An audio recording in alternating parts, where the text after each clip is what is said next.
Hello મિત્રો, કેમ છો બધા? સ્વાગત છે તમારું મારી ચેનલ રિદ્ધિની રસોઈ પર। આજે આપણે બનાવીશું મસ્ત પૌવા બટેટા, હલકા ફુલકા, જે આપણે નાસ્તા માટે ગમે ત્યારે બનાવી શકીએ।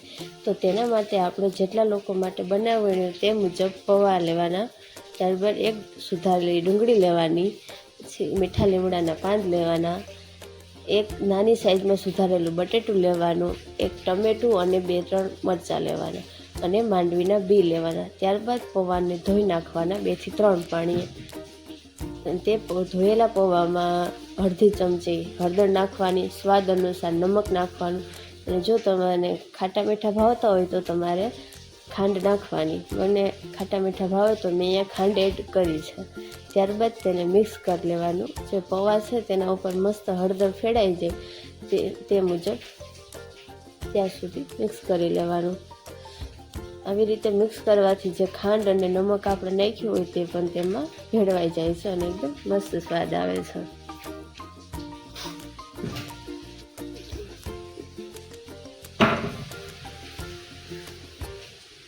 ત્યારબાદ તમારે કઢાઈ લેવાની અને તેમાં 2 ચમચી તેલ મૂકવાનું। તેલ ગરમ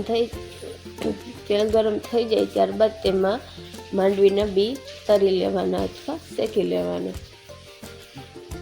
તેને 2 થી 4 મિનિટ તેને હલાવવાના એટલે તે શેકાઈ જાય। માંડવીના બી શેકાઈ ગયા છે, હવે આપણે તેને અલગ વાસણમાં કાઢી લઈશું। જો મારી રસોઈનો વિડીયો તમને પસંદ આવતો હોય તો મારી ચેનલને લાઈક, શેર અને સબસ્ક્રાઈબ જરૂર કરજો। ત્યારબાદ તે તેલમાં રાઈ નાખવાની, રાઈ ફૂટી જાય ત્યારબાદ તેમાં મીઠા લીમડાના પાન એડ કરી દેવાના,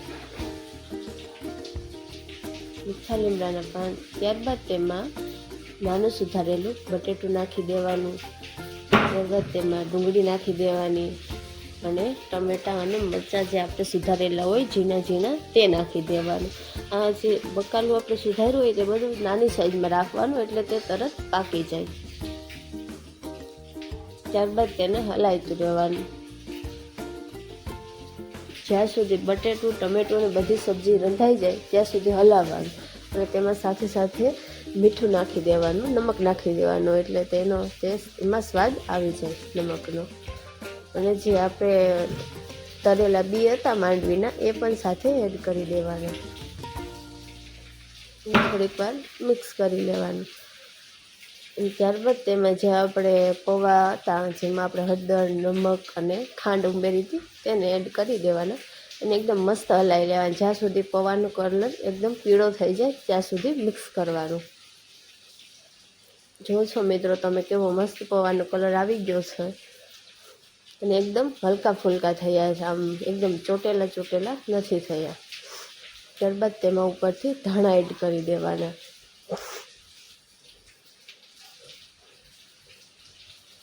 મિત્રો, વરસાદની સિઝનમાં પૌવા બટેટા ખાવાની ખૂબ જ મજા આવે છે। એકવાર તમે ઘરે જરૂર ટ્રાય કરજો। જો કેવા મસ્ત પૌવા બટેટા બની ગયા છે।